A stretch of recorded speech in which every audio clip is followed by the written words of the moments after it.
de euros, 43 milhões de reais. O Corinthians vai para a temporada 18 sem o Jôzinho.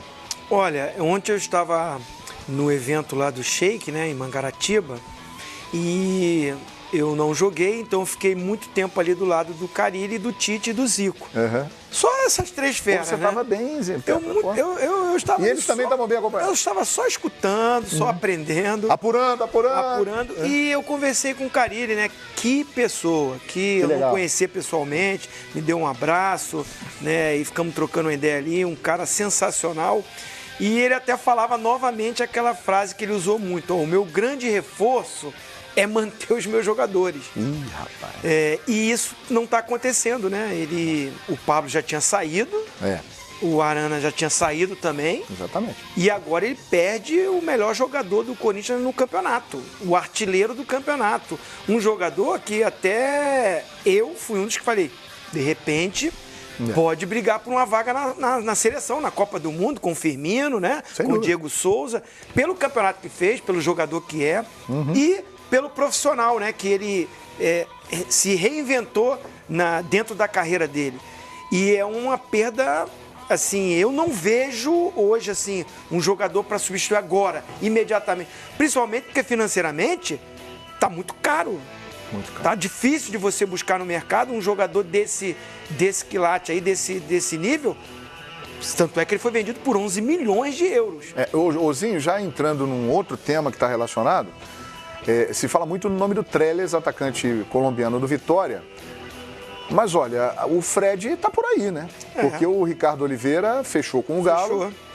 É provável que o Fred não fique no Galo. E agora? Será que pode? Que estava sendo muito comentado no Flamengo, né?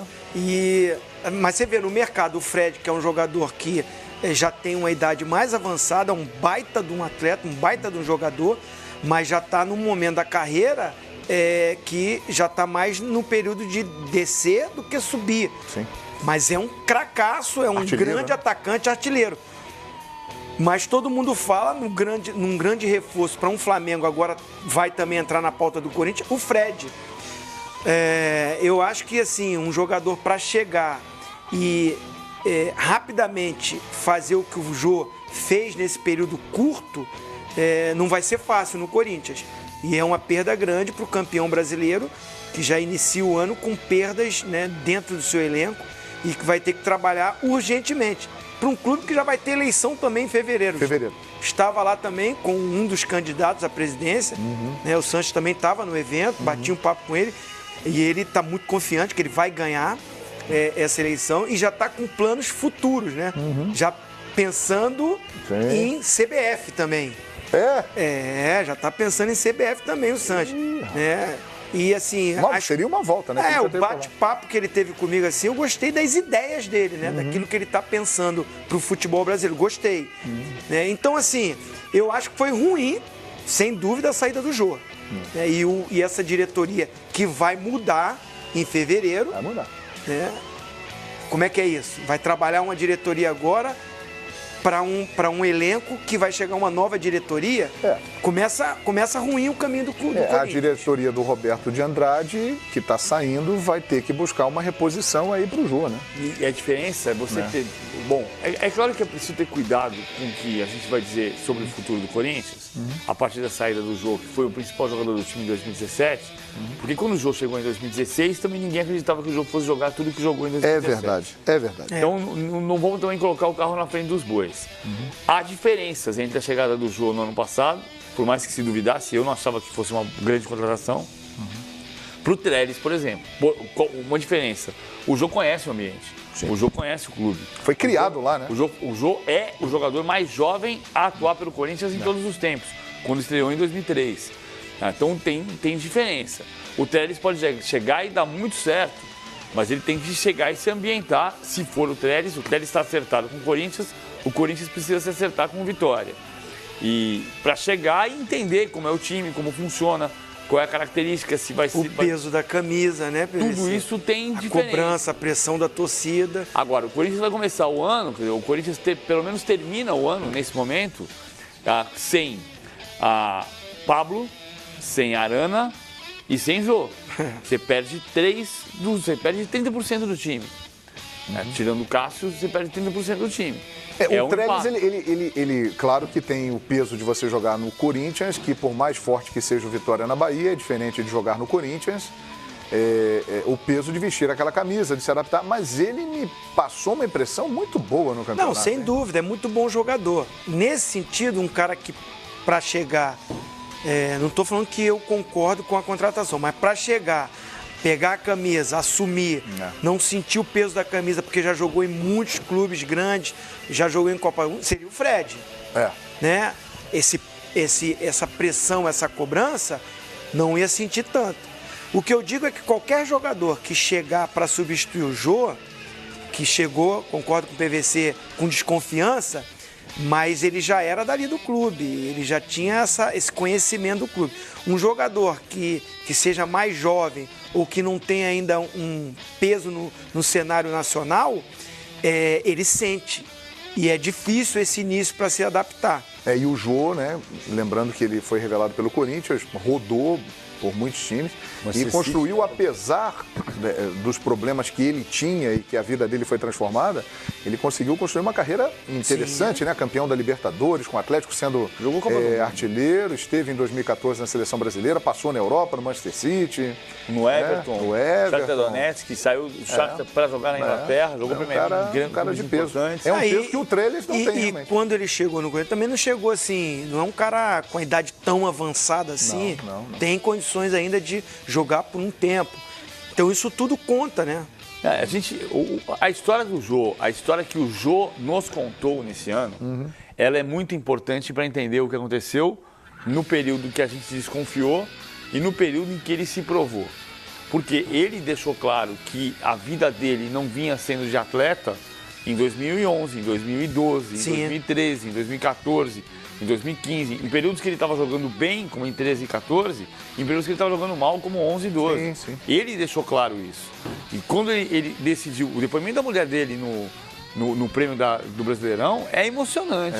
Maravilhoso. Quando ela disse que ela não tinha um casamento e passou a ter um casamento, quando ela virou para ele e disse: você quer mais uma chance? Tá bom, mas você tem uma só, porque eu não acredito mais. Ou seja, não perde o gol, meu garoto, senão vai rodar. Não perde o gol na cara do gol. É um testemunho de vida mesmo. E isso passa do futebol, né? E é uma pena você ter a necessidade do futebol brasileiro de perder um jogador na condição que ele está. Porque ele vai, porque o dinheiro é muito maior, porque ele entende que tem pouco tempo de carreira e quer recuperar esse tempo. Mas seria fundamental se o Brasil conseguisse manter. A gente fala do nível técnico do Campeonato Brasileiro, que eu já disse aqui várias vezes. O futebol brasileiro é pior do que o europeu. Qual a Europa? Indiscutivelmente é pior que a Inglaterra, é pior que a Alemanha, é pior que a Espanha. Equilibra com a Itália, é melhor que Portugal, é pior que a França, é pior que em vários lugares. Agora imagina que mas fica por aí. Imagina que o Diego Maurício com 26 anos jogasse aqui, que o Jô aos 29 pudesse permanecer aqui, que você tivesse... Nós não estamos falando da seleção brasileira. Sim. Nós não estamos falando de manter o Neymar no futebol brasileiro. Então é uma pena que o jogador que voltou ao Brasil, que se dedicou, que recuperou a carreira, que foi eleito o melhor jogador do Campeonato Brasileiro, não fique no futebol brasileiro.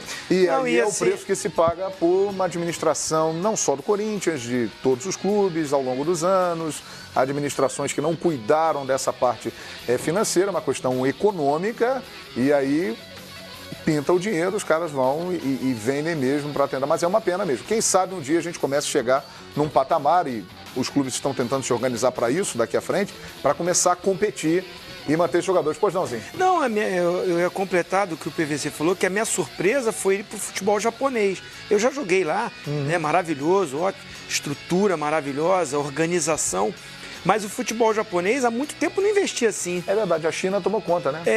A própria Coreia do Sul, né? A própria Coreia. Quando eu cruzei com você ali nos bastidores, você falou assim, olha, o jogo foi vendido. Eu pensei assim, vai pra China ou até algum clube ali da Europa, mas eu nunca ia falar assim, vai pro Japão, que é um país maravilhoso, eu me orgulho de ter jogado lá. Mas o Japão pro Nagoya mesmo, é verdade.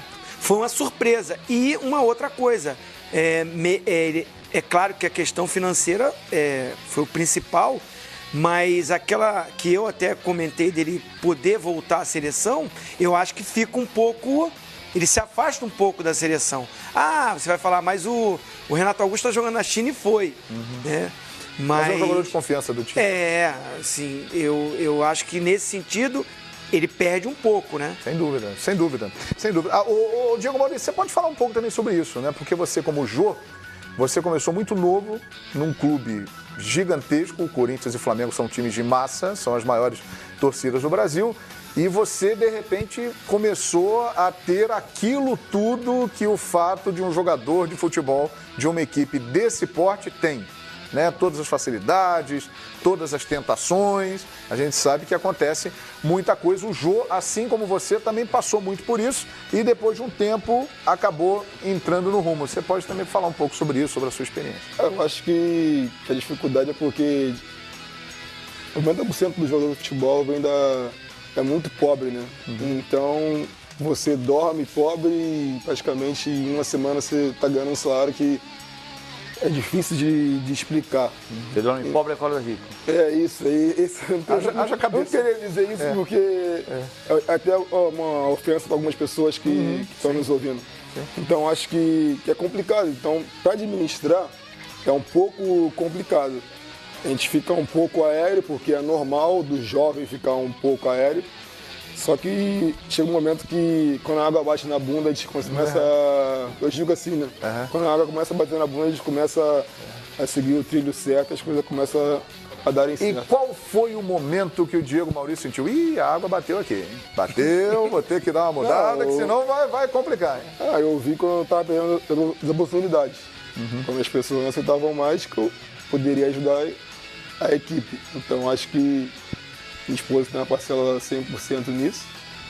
Que ela também agiu como agiu a mulher do... Que legal. Do te deu uma chance. Falou, você tem a última chance. Se você quiser realmente viver ao meu lado e ter uma vida... Quando ela falou, corta o cabelo. E viver uma vida correta, que as coisas vão começar a encaminhar. Então, as coisas começaram a caminhar. Esse ano eu fiz um ano maravilhoso. Fiz praticamente 13 gols, 7 assistências no campeonato. Então, para mim, foi eleito um dos melhores jogadores do campeonato coreano. Vários jogadores da minha equipe. Hoje, praticamente tem 4 da minha equipe que vão jogar a Copa do Mundo pela Coreia do Sul. Então, o clube lá, desde o presidente até os jogadores, todo mundo lá me adora e me ajudam bastante. Tradutor também está 24 horas, não só comigo, como com a minha esposa também. Então, acho que quando você começa a ter uma vida de atleta, a vida correta do jogador, as coisas começam a dar certo. Agora, se você quiser viver a vida errada, você vai só perder e não vai seguir na vida. Muito bacana. Depoimento aqui do Diego Maurício, ex-jogador do Flamengo, que está atualmente lá no futebol da Coreia. Ele é o nosso convidado aqui no Expediente Futebol. Nós temos aí os jogos já, meu amigo Chita Verde, com os horários definidos. Saiu a tabela hoje dos jogos da Libertadores.